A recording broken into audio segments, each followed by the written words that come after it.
बिस्मिल्लाहिर्रहमानिर्रहीम। Walking track, शाम का टाइम है और बहुत ही खूबसूरत खेत और खेतों के दरमियान ये कच्ची सड़क बहुत ही खूबसूरत लग रही है और देहात का एक बहुत ही खूबसूरत मंज़र पेश कर रही है।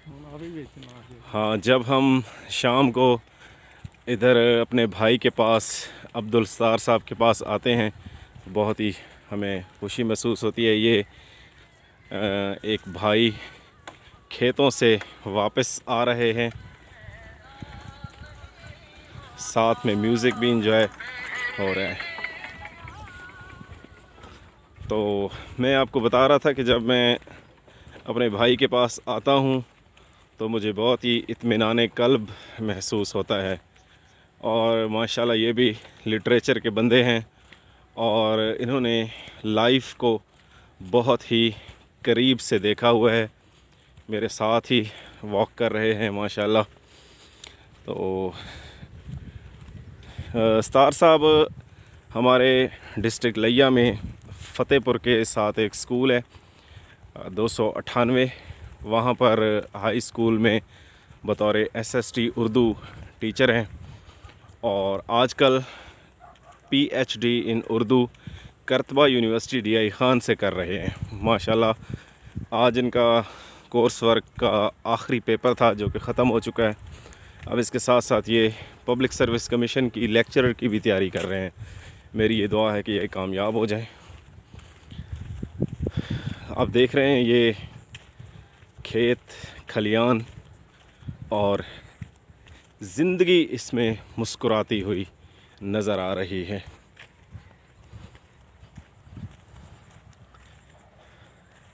जब भी आप दुनिया की जो है शोर से उकताते हैं तो ये वो जगह है जो आपको इत्मीनान और फ़रहत बख्शती है।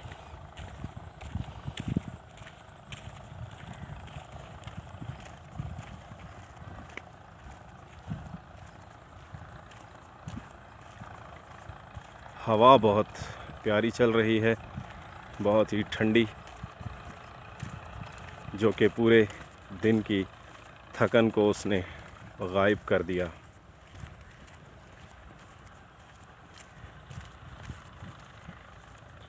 बस यहाँ पर दुनिया में आकर एक हमने जो सबक सीखा वो इंसानियत का सीखा, मोहब्बत का सीखा, प्यार का सीखा, जो कि हम जो है इंसानों से मोहब्बत करेंगे तो तब ही अल्लाह ताला भी हमसे मोहब्बत करेगा, क्योंकि ये तमाम उसकी मखलूक है और वो मखलूक उसको बहुत प्यारी है। ये आपको सामने एक नज़र आ रहा है, एक कब्र नुमा टाइप कोई चीज़।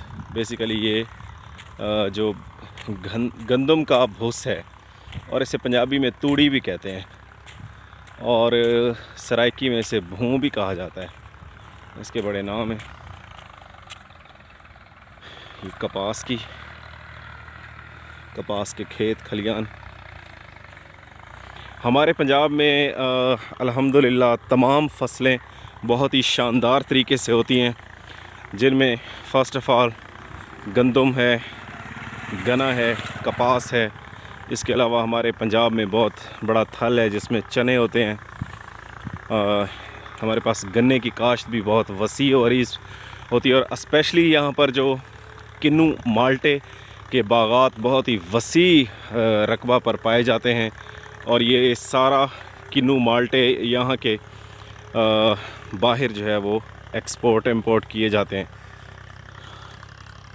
शायद ये एक मकान है जिसको ताला लगा हुआ है, ये भी किसी मकसद के लिए इस्तेमाल होता है। साथ ट्यूबवेल लगा हुआ है और ये ट्यूबवेल का ही कमरा है।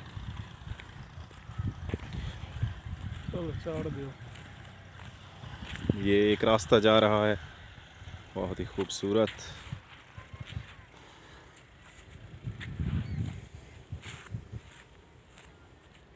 Thank you so much. ये मेरा वीलॉग था जो कि आज मैंने आपके सामने पेश किया। उम्मीद है कि आप सबको बहुत पसंद आया होगा। ये सामने जो आप देख रहे हैं खोशे से, ये तिल हैं, तिल। ये तिल अब पक चुके थे तो इसको अब काट कर खोशे बनाकर रख दिया गया है और इसकी फिर गहाई होगी और इस पे से तिल निकलेंगे। पता नहीं, अब एक मुहावरा भी है कि इन तिलों में तेल नहीं, लेकिन अब देखते हैं कि इन तिलों में तेल है या नहीं। चलें।